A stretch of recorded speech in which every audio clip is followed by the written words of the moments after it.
Chào mừng tất cả anh em đã quay trở lại với Hồi ức Thời chiến, kênh chuyên kể về những câu chuyện thăng trầm của lịch sử. Anh em thân mến, ngày nay chúng ta đã không còn lạ lẫm gì với cụm từ Hoa Kiều hay Chinatown. Người Hoa giờ đây len lỏi vào khắp các ngóc ngách của mọi quốc gia, kiểm soát phần lớn nền kinh tế, chính trị của nhiều nước, ví dụ như Campuchia, Thái Lan, Malaysia. Tuy nhiên, có duy nhất một quốc gia nằm ở rất gần Trung Quốc, nhưng Hoa Kiều lại gần như không thể có đất sống và lũng đoạn, đó chính là Việt Nam. Người có công lớn nhất trong việc dẹp loạn Hoa Kiều, khiến cho chúng không thể thực hiện âm mưu trở thành cánh tay nối dài của Bắc Kinh, phá hoại nước ta từ bên trong, không ai khác ngoài cố Tổng Bí thư Lê Duẩn. Vậy ông Lê Duẩn đã thực hiện độc chiêu gì để có thể dẹp được nạn Hoa Kiều, điều mà không có một quốc gia nào khác có thể làm nổi? Anh em hãy cùng tôi đi tìm hiểu ngay trong video ngày hôm nay nhé. Để tìm hiểu về nạn Hoa Kiều, đầu tiên chúng ta hãy cùng điểm lại một chút về lịch sử và quá trình hình thành Hoa Kiều tại Việt Nam. Từ xa xưa, những người có nguồn gốc từ Trung Quốc, gọi chung là người Trung Quốc, đã qua lại làm ăn, sinh sống với người Việt. Tùy theo từng thời kỳ lịch sử, hoàn cảnh tiếp xúc hoặc nguyên nhân di cư mà người Trung Quốc đã tự xưng về tên dân tộc của mình khác nhau, như người Đường, người Thanh, người Bắc, người Quảng Đông, người Tiều, người Phúc Kiến. Từ thông dụng nhất người Việt hay dùng để gọi người Hoa là người Ba Tàu. Bên cạnh đó, một danh từ để chỉ người Trung Quốc được chấp nhận và sử dụng phổ biến trên khắp thế giới là người Hoa. Nếu xếp theo phân loại của Cộng hòa Nhân dân Trung Hoa thì người Hoa là người Hán. Để biết được trước khi có chính sách của Tổng Bí thư Lê Duẩn thì người Hoa đã lũng đoạn kinh tế, chính trị nước ta như thế nào. Trước năm 1945, tại Việt Nam, chính quyền thuộc địa Pháp giành độc quyền buôn bán 3 mặt hàng quan trọng nhất là gạo, muối và rượu, thuốc phiện. Lợi nhuận từ thuốc phiện đã đóng góp tới 25% vào ngân sách của Pháp ở Đông Dương. Việc phân phối bán lẻ thuốc phiện được Pháp dành cho tư nhân, đa số là người Hoa. Người Hoa thu được những món lợi lớn từ việc buôn thuốc phiện cho Pháp trong thời kỳ này, từ đó tạo nguồn lực cho việc họ khống chế kinh tế miền Nam cho tới thập niên năm 1980. Ở miền Nam, theo một số tài liệu, từ đầu thế kỷ 20, Thiên Địa Hội đã phát triển khá mạnh ở thành thị và thôn quê 6 tỉnh Nam Kỳ, nơi tiếp nhận rất nhiều Hoa Kiều sang làm ăn mua bán, mặt hàng nông sản, lúa gạo. Xu thế này vẫn tiếp diễn trong suốt thời kỳ Pháp thuộc và Việt Nam Cộng Hòa trước năm 1975. Các hoạt động ngầm của giới tội phạm gốc Hoa tại Việt Nam có liên hệ chặt chẽ với Hội Tam Hoàng tại Hồng Kông, Đài Loan. Những hoạt động bất hợp pháp như tổ chức cờ bạc, mại dâm, bảo kê, cho thuê nặng lãi, buôn bán thuốc phiện diễn ra bán công khai và được chính quyền Việt Nam Cộng Hòa thời bấy giờ nhắm mắt cho qua. Vì những khoản tiền khổng lồ mà các tổ chức này nộp về qua những thỏa thuận ngầm, họ thậm chí còn mua chuộc được một số tướng lĩnh Việt Nam Cộng Hòa, quân trưởng, tỉnh trưởng để có thể giành được những hợp đồng đầu tư. Thực tế, Hội Tam Hoàng Trung Hoa đã bén rễ rất sâu và phức tạp vào xã hội và kinh tế Việt Nam Cộng Hòa trước năm 1975. Từ năm 1956, chính phủ Ngô Đình Diệm đề ra chính sách buộc tất cả người Hoa phải nhập quốc tịch Việt Nam hoặc bị trục xuất. Một sắc luật bổ túc số 52 ban hành ngày 29 tháng 8 năm 1956 đòi hỏi tất cả người Hoa phải lấy tên tiếng Việt trong thời hạn 6 tháng, nếu không sẽ bị phạt, cấm người nước ngoài hoạt động trong 11 ngành nghề. Chính phủ Ngô Đình Diệm cũng bắt các trường học của người Hoa trong vùng Sài Gòn chợ lớn phải dùng tiếng Việt trong giảng dạy và bổ nhiệm hiệu trưởng người Việt Nam. Đây là những chính sách nhắm thẳng vào khối 1 triệu người Hoa sinh sống ở miền Nam. Đứng trước những chính sách đó, người Hoa đã xuống đường gây bạo động, phản đối chính sách của Ngô Đình Diệm. Đến mùa hè năm 1957, người Hoa đóng cửa gần hết trường học, hoạt động thương mại và rút tiền khỏi ngân hàng. Khoảng 800 triệu đến 1,5 tỷ đồng, gần 17% tiền tệ đang lưu hành ở miền Nam biến mất khỏi thị trường. Thương mại bất chợt ngừng trệ. Đến khoảng giữa tháng 5 năm 57, có khoảng 6.000 cửa hàng của người Hoa đã đóng cửa, 200.000 người mất công ăn việc làm. Hoa Kiều còn phản đối bằng việc ngừng vận tải hàng hóa. Các hãng vận tải lớn đều do họ nắm giữ. Với sự hỗ trợ của giới buôn lớn, chủ ngân hàng Hoa Kiều ở Đông Nam Á và chính quyền Đài Loan, người Hoa nhất loạt đình chỉ hoạt động. Tẩy chay không bốc rỡ gạo Việt Nam đã cập bến cảng nước ngoài. Do ngừng mọi vận chuyển, nông sản ứ đọng ở vùng quê, trong khi Sài Gòn, chợ lớn lại rất khan hiếm, nền kinh tế miền Nam Việt Nam gần như sụp đổ. Nhận thấy ảnh hưởng không thể thay thế của người Hoa trong nền kinh tế, chính phủ Ngô Đình Diệm nhượng bộ. Người Hoa có kỹ năng kinh doanh tốt, có truyền thống kinh doanh, khéo lợi dụng quan hệ huyết thống và tinh thần nước lớn, con dân nước Trung Hoa vĩ đại, cộng vào đó là những mưu mẹo, tính thích ứng với mọi hoàn cảnh, sự nhẫn nhục và cân cù. Người Hoa cũng giỏi móc nối với tư bản quốc tế và lợi dụng guồng máy chiến tranh của Mỹ ở Việt Nam. Có đủ căn cứ để cho rằng tổng số các nghiệp vụ tín dụng công khai hoặc ngấm ngầm của giới tư sản ngân hàng Hoa Kiều ở miền Nam trước năm 1975 là không dưới 150 tỷ đồng Sài Gòn cũ. Trong đó khoảng 100 tỷ được dùng vào việc thu mua lúa gạo. Số tiền đó bằng 1/3 tổng số tiền lưu hành ở miền Nam thời đó. Nên rất dễ hiểu tại sao một nhóm nhỏ người Hoa giàu có lại có thể thao túng nền kinh tế. Trong khi ở miền Bắc, Hoa Kiều không đóng vai trò đặc biệt trong nền kinh tế nhà nước quản lý tập trung, thì ở miền Nam, Hoa Kiều kiểm soát gần như toàn bộ các vị trí kinh tế quan trọng. Và đặc biệt nắm chắc 3 lĩnh vực quan trọng: sản xuất, phân phối và tín dụng. Đến cuối năm 1974, họ kiểm soát hơn 80% các cơ sở sản xuất của các ngành công nghiệp thực phẩm, dệt may, hóa chất, luyện kim, điện và gần như đạt được độc quyền thương mại, 100% bán buôn, hơn 50% bán lẻ và 90% xuất nhập khẩu. Hoa Kiều ở miền Nam gần như hoàn toàn kiểm soát giá cả thị trường. Đến đây mới thấy được sự ăn hại của chính quyền Việt Nam Cộng Hòa, khi mà chỉ với một nhóm nhỏ người Hoa mà đã kiểm soát hết nền kinh tế của hàng chục triệu người Việt. Thế mà giờ đây con cháu của những kẻ lưu vong lại luôn mở mồm chê bai, đòi dạy cho Việt Nam Cộng sản cách làm kinh tế và giữ nước trước Trung Quốc. Thật là nực cười anh em ạ. Sau khi Việt Nam thống nhất về mặt lãnh thổ vào năm 1975, khoảng 4% dân số Việt Nam là người Việt gốc Hoa. Trong đó có hơn 1,5 triệu Hoa Kiều sinh sống chủ yếu ở khu vực chợ lớn, Sài Gòn và chỉ có khoảng 300.000 người Việt gốc Hoa sống ở miền Bắc. Vấn đề về người Hoa càng thêm phần trầm trọng khi họ treo quốc kỳ Trung Quốc và ảnh Mao Trạch Đông trong vùng chợ lớn. Tháng 1 năm 1976, Chính phủ Cộng hòa miền Nam Việt Nam lệnh cho người Hoa ở miền Nam đăng ký quốc tịch. Đa số đăng ký là quốc tịch Trung Quốc, mặc dù họ đã chuyển sang quốc tịch Việt Nam từ những năm 1956, 1957. Tháng 2 năm đó, người Hoa được lệnh đăng ký lại theo quốc tịch đã nhận thời Việt Nam Cộng Hòa. Vấn đề Hoa Kiều kiểu giờ đây được xem là một thử thách đối với chủ quyền quốc gia, hơn là một vấn đề nội bộ đơn giản. Năm 1977, lạm phát 80% cùng với vấn đề tiếp diễn của sự thiếu thốn và nạn đầu cơ lương thực. Chính phủ Việt Nam sợ rằng Hoa Kiều có thể bị lôi kéo theo các mục tiêu của giới lãnh đạo Trung Quốc, rằng Bắc Kinh có thể sử dụng chính bộ phận này nhằm thực hiện mưu đồ sâu xa của mình. Chính phủ Việt Nam ngay lập tức nhận ra nguy cơ và bức thiết phải tìm ra phương án hành động. Tuy nhiên, mặc dù không nói ra, nhưng trong nội bộ ta, ai cũng biết thế lực nào đứng sau giới Hoa Kiều để họ có thể ngang nhiên làm loạn như vậy. Yêu cầu phải có ai đó đứng ra chịu trách nhiệm dẹp nạn Hoa Kiều. Một người có đủ tiếng nói và hành động để không sợ đụng chạm đến giới lãnh đạo Bắc Kinh. Và cái tên Lê Duẩn được chọn mặt gửi vàng bởi ông là một trong số ít lãnh đạo Việt Nam luôn có thái độ cứng rắn với người láng giềng của chúng ta. Tổng Bí thư Lê Duẩn là bí thư thứ nhất Đảng Lao động Việt Nam từ năm 1960 đến năm 1976. Tổng Bí thư Ban chấp hành Trung ương Đảng Cộng sản Việt Nam từ năm 76 đến năm 86. Đồng chí Lê Duẩn là Tổng Bí thư có thời gian tại vị lâu nhất với 25 năm, 303 ngày. Theo một số nhận định khi Việt Nam thống nhất, ông là nhà lãnh đạo nắm giữ vị trí tối cao và có ảnh hưởng nhất tại Việt Nam trong những năm tháng tại vị. Tổng Bí thư Lê Duẩn luôn nhấn mạnh, muốn thắng Mỹ thì Việt Nam phải có tinh thần tự lực, không sợ kẻ thù và cũng không để nước ngoài, kể cả đồng minh và đặc biệt là Trung Quốc, chi phối. Trong một cuộc họp, ông nói với Chủ tịch Hồ Chí Minh, thưa bác, chúng ta muốn thắng Mỹ, có một điều rất quan trọng là chúng ta không được sợ Mỹ, nhưng cũng không được sợ Trung Quốc và không được sợ Liên Xô. Về thái độ với người láng giềng Trung Quốc, Tổng Bí thư Lê Duẩn là lãnh đạo hiếm hoi, thể hiện bằng cả lời nói và hành động thái độ cứng rắn của mình đối với Bắc Kinh. Năm 1972, trong một cuộc trò chuyện với Chu Ân Lai, nhắc lại về Hiệp định Geneva, ông Lê Duẩn đã không ngần ngại lên án. Năm đó, người Trung Quốc các anh đã bán đứng chúng tôi trên bàn đàm phán.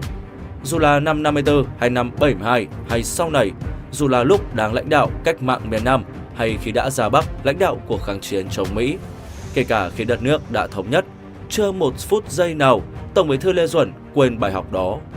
Trong suốt cuộc chiến tranh chống Mỹ cứu nước, nhân danh việc chi viện, giúp đỡ chúng ta, rất nhiều lần Trung Quốc lồng ghép vào đó những toan tính riêng của họ.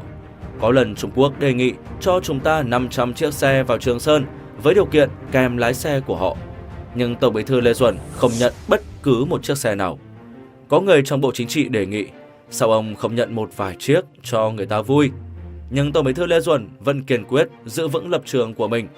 Chừng nào tôi còn ngồi đây thì tôi không cho một kẻ nào nghĩ trong đầu rằng có thể cướp được đất nước Việt Nam này. Hẳn là vì hiểu rõ dân tộc mà ông đã không quên rằng Trung Quốc từng mượn đường vào đánh Chiêm Thành thời nhà Trần, rồi từng lấy cớ vào giúp vua Lê Chiêu Thống để kéo quân vào Hà Nội. Như một nhà nghiên cứu về quan hệ Việt Nam với Trung Quốc đã từng nhận xét về ông: với Tổng Bí thư Lê Duẩn, cái gì nhịn được thì nhịn, nhưng ông tuyệt đối không bao giờ nhượng bộ những điều quá đáng, nguy hại cho an ninh quốc gia. Điều mà Tổng Bí thư Lê Duẩn vẫn thường cố gắng cắt nghĩa là tại sao Trung Quốc đô hộ Việt Nam 1.000 năm mà không đồng hóa được ta. Bởi 1.000 năm là quá dài, và người Trung Quốc chưa bao giờ giấu giếm tham vọng ấy suốt những thời kỳ họ cai trị Việt Nam. Trong lịch sử, nhiều dân tộc khác bị đồng hóa rất dễ dàng chỉ với vài trăm năm, nhưng sự khác biệt của người Việt Nam đã khiến dân tộc này thoát khỏi quy luật đáng sợ đó. Có rất nhiều thứ người Trung Quốc cho là chân lý, nhưng người Việt Nam không chấp nhận. Người Trung Quốc dùng đạo khổng để giáo dục người dân. Người Trung Quốc dạy tại gia tòng phụ, nhưng người Việt Nam nói con hơn cha là nhà có phúc. Người Trung Quốc nói xuất giá tòng phu, người Việt Nam lại cho rằng thuận vợ thuận chồng, tát biển Đông cũng cạn. Và ông Lê Duẩn luôn nhìn thấy qua những khác biệt đó của người Việt Nam vừa để dạy mình, vừa thể hiện sự phản kháng với tư tưởng đó, và sâu xa hơn là sự phản kháng, sự đồng hóa mà người Trung Quốc cố tình áp đặt lên số phận của dân tộc Việt Nam. Sự phản kháng này nằm sâu trong mầm mống tồn tại của dân tộc, khiến sức mạnh đồng hóa của người Trung Quốc không đâm thủng được. Trung Quốc ngày đó bắt người phụ nữ bó chân, nhưng người Việt Nam không bao giờ đồng ý. Với người Việt Nam, để sinh tồn thì bàn chân phải là vững chắc trên mảnh đất này. Đó là một nền tảng văn hóa vô cùng Việt Nam, tự thân người Việt Nam, và nó đối chọi hoàn toàn với người Trung Quốc. Dường như khi hiểu được truyền thống ấy và sức mạnh phản kháng ấy của dân tộc, Tổng Bí thư Lê Duẩn đã luôn có tự tin khi đứng trước nhà lãnh đạo Trung Quốc, đứng trước sức mạnh của người Trung Quốc trong rất nhiều giai đoạn thăng trầm của mối quan hệ giữa hai nước. Khi Mao Trạch Đông yêu cầu Việt Nam nhận 20.000 quân Trung Quốc để xây một con đường từ Nghệ Tĩnh vào Nam Bộ, thì Tổng Bí thư Lê Duẩn kiên quyết không nhượng bộ, và đó không phải là lần từ chối duy nhất. Trong một bức thư gửi cho vợ 37 Vân, ông Lê Duẩn từng kể, lần này Trung Quốc lại đề nghị cho mình 500 chiếc xe vận tải để chở hàng trên dãy Trường Sơn. Điều kiện đi kèm của họ là 500 chiếc xe đó sẽ kèm với 500 lái xe Trung Quốc. Có người trong Bộ Chính trị đề nghị anh cứ nhận vài xe cho họ vui, nhưng anh không đồng ý. Chừng nào anh còn ngồi ở vị trí này thì anh không để bất cứ thứ gì có thể trở thành nguy cơ đối với đất nước. Năm 1963, Bí thư Lê Duẩn sang gặp Mao Trạch Đông. Họ đã có một cuộc đối thoại vô cùng đặc biệt. Mao nói, ở Lào có bao nhiêu cây số vuông đất? Lê Duẩn trả lời, khoảng 200.000 cây số vuông. Mao tiếp, dân số của họ bao nhiêu? Lê Duẩn nói, khoảng 3 triệu. Mao nói, như vậy là không nhiều, tôi sẽ đưa dân tôi đến đó, thật đấy. Mao nói tiếp, có bao nhiêu cây số vuông đất ở Thái Lan? Lê Duẩn trả lời, khoảng 500.000 cây số vuông. Mao nói tiếp, có bao nhiêu người? Lê Duẩn nói, khoảng 40 triệu. Mao tiếp, tỉnh Tứ Xuyên của Trung Quốc có 500.000 cây số vuông, nhưng có tới 90 triệu người. Tôi cũng sẽ đưa một số người dân của tôi tới Thái Lan. Mao nói tiếp, đồng chí, có đúng là người của các đồng chí đã chiến đấu và đánh bại quân Nguyên? Lê Duẩn nói, đúng. Mao nói tiếp, có phải cũng chính người của đồng chí đã đánh bại quân Thanh? Lê Duẩn nói, đúng. Mao nói, và quân Minh nữa, phải không? Lê Duẩn khẳng định, đúng, và cả các ông nữa. Nếu các ông đem quân sang xâm lược đất nước tôi, các ông biết điều đó không? Ngay cả khi nói chuyện với Tổng Bí thư của Việt Nam, thì người Trung Quốc cũng không ngần ngại thể hiện dã tâm thôn tính nước ta. Năm 1974, sau khi Trung Quốc chiếm quần đảo Hoàng Sa, Việt Nam Dân Chủ Cộng Hòa bắt đầu gây khó khăn cho Hoa Kiều khi muốn thăm thân nhân ở Trung Quốc, và cũng không cho nhiều người Trung Quốc sang Việt Nam thăm người thân. Quay trở lại với những diễn biến của năm 78, chính phủ của nước Việt Nam mới lo ngại rằng Hoa Kiều có thể bị lôi kéo theo các mục tiêu của Trung Quốc. Kèm theo đó là sự ngưng trệ nghiêm trọng của các vùng kinh tế phía Tây Nam do các xung đột tại biên giới với Campuchia. Người Hoa ở chợ lớn tổ chức biểu tình đòi giữ quốc tịch Trung Quốc. Những điều này làm cho đất nước có nguy cơ bị rối loạn cả từ bên trong lẫn từ bên ngoài, khi mà ở biên giới Tây Nam, chúng ta đang choảng nhau ác liệt với Pol Pot. Tháng 4 năm 1978, Việt Nam tiến hành cải tạo công thương nghiệp ở miền Nam, tịch thu tài sản của giới công thương người Hoa. Bắc Kinh đưa ra chính sách đoàn kết với giai cấp tư sản Hoa Kiều, kêu gọi chống lại chính sách bài Hoa của Việt Nam, đồng thời lan truyền trong cộng đồng người Việt gốc Hoa về một cuộc chiến tranh không thể tránh khỏi giữa Việt Nam Trung Quốc, khiến cộng đồng người Hoa hoảng hốt. Trong các tháng 3 và tháng 4 năm 1978, khoảng 30.000 doanh nghiệp lớn nhỏ của Hoa Kiều bị quốc hữu hóa. Vị thế kinh tế của đa số tư sản Hoa Kiều bị hủy bỏ. Nhà nước thắt chặt kiểm soát nền kinh tế. Chính quyền cũng tiếp quản cơ sở Tổng hội quán người Hoa, bệnh viện Dùng Chính đầu năm 1976 và 5 bệnh viện khác của Nam Bang vào tháng Giêng năm 78.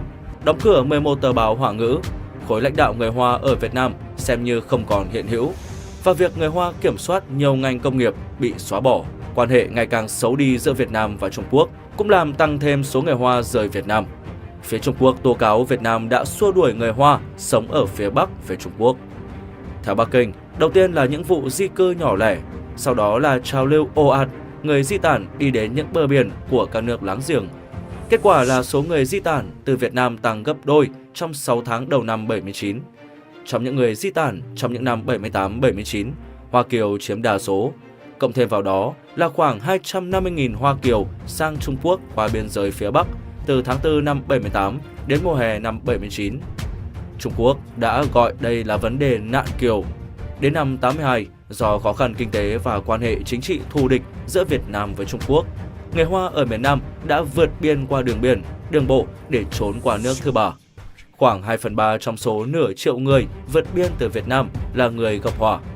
Ngày 30 tháng 4 năm 78, chủ nhiệm văn phòng Hoa Kiều vụ đã phát biểu bày tỏ sự quan tâm đối với hiện tượng Hoa Kiều ở Việt Nam về nước hàng loạt, hứa hẹn sẽ sắp xếp thích đáng cho những Hoa Kiều đã trở về một cách vội vàng. Trung Quốc lập ra các trạm đón tiếp dọc theo biên giới hai nước. Sau đó, tháng 5 năm 78, Trung Quốc đưa tàu sang đón người Hoa về Trung Quốc. Ngày 12 tháng 7 năm 78, Trung Quốc đóng cửa biên giới Việt Nam, Trung Quốc, làm cho hàng vạn người Hoa muốn đi Trung Quốc bị kẹt lại tại biên giới.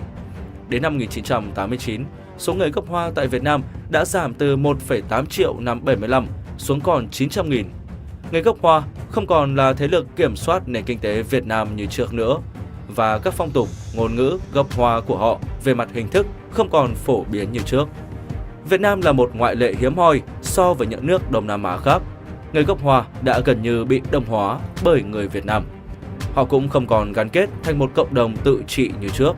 Mặc dù đám đông người Việt có thể phản đối hành vi của Trung Quốc ở Biển Đông, nhưng không ai nghĩ đến việc trả thù gia đình thương gia gốc Hoa. Trong khi ở các nước Đông Nam Á khác, người Hoa có sức ảnh hưởng rất mạnh. Vào cuối thế kỷ 20, người gốc Hoa sở hữu hơn 80% thị trường chứng khoán Thái Lan, 62% ở Malaysia, 50% ở Philippines, trên 70% tổng số tài sản công ty tại Indonesia và các nước sở tại đều không thể đồng hóa được họ. Ở Thái Lan thì người gốc Hoa thậm chí còn chiếm một tỷ lệ đáng kể trong chính phủ.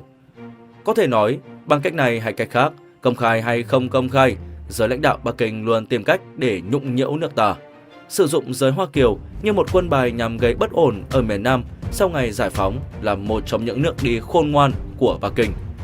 Tuy nhiên, nước đi này đã bị chặn đứng bởi cái tên Lê Duẩn.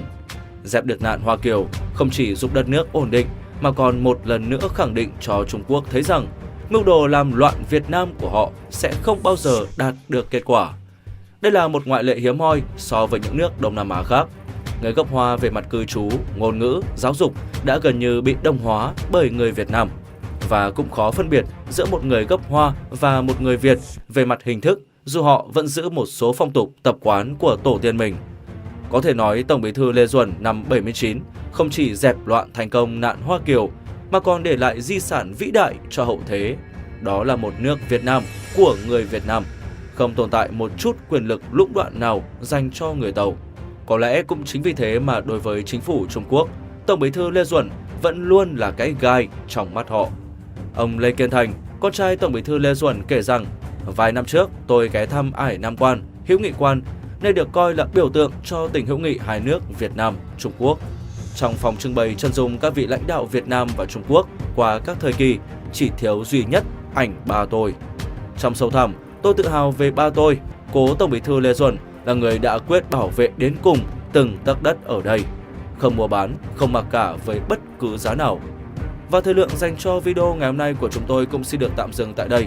Câu hỏi của video ngày hôm nay đó là: theo anh em, chính phủ Việt Nam hiện tại nên có những chính sách gì để ngăn chặn việc Trung Quốc tăng cường đồng hóa, phổ biến văn hóa Tàu và giết chết văn hóa Việt Nam thông qua các trang mạng xã hội, đặc biệt là TikTok?